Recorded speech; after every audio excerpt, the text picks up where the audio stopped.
Okay, so you can see here that we are trying to streamline the cars in order to reduce the drag coefficient and the drag force, clear?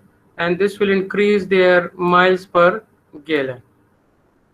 Now, this is another diagram. You can see that over the years, we are streamlining them in order to reduce the drag coefficient. You can see here.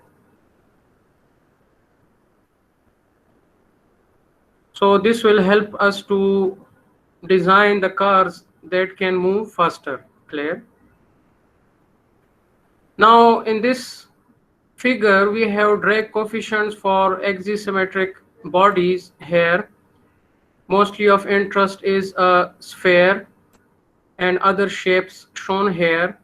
So you can see here that for a sphere, for low Reynolds number, this is the Reynolds number, you can see that it can follow a Stokes law, clear, where CD is equal to 24 by R. And then we have this curve shape, and then you can see here that because the flow conditions changes at this point here, laminar to turbulent, you can see here a drop in the drag coefficient. So this is how we can see with increasing Reynolds number, the variation of the drag coefficient for the three-dimensional bodies.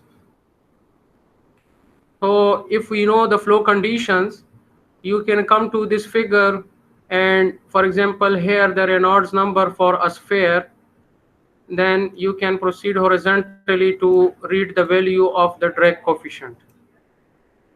So this graph can help us, just like we earlier saw to calculate the friction factor in pipes. Same is the case here. For different Reynolds number, we can use this graph to read the drag coefficient value for these different bodies. Now for a sphere, this CD is equal to 24 by R. Similar like in case of pipe flow, CD is equal to 24 by R. So we have this formula for the drag force. FD is equal to CD A into rho V square by 2. If you put this CD here, its value, and you consider A to be pi by 4 D square, and you put the value of R. This is the R here. So it reduces to this 3 pi mu into Vd. This is the drag force for spheres. And this is known as the Stokes law. Clear? So this is the Stokes law that we can use to calculate the drag force for spheres. You can see here that when we have a sphere, CD is equal to 24 by R for hemisphere, then this is the value, and so on.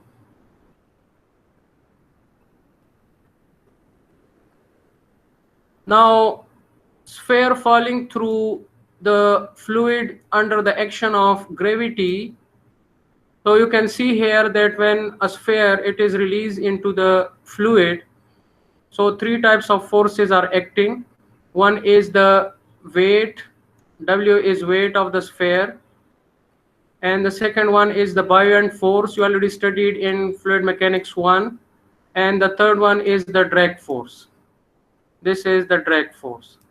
So as the body is falling through the fluid under the action of gravity, then FD becomes larger because of resistance offered to the flow, and acceleration becomes smaller.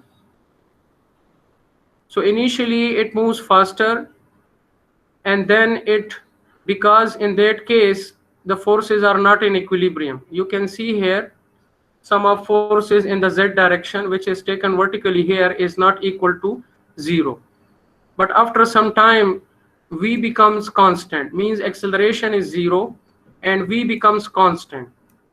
And this is the case when equilibrium is achieved. The three forces, they balance each other, and then this sphere, it will move with a constant velocity, and this constant velocity v, this is known as the terminal or free fall velocity. And we can calculate this free fall velocity.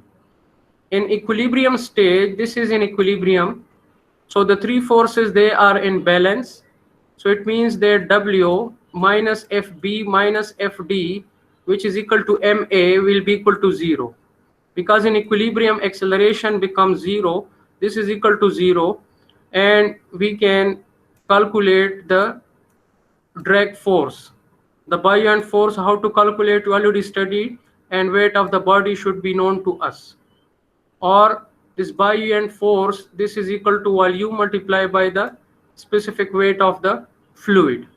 So we can calculate the drag force. Clear?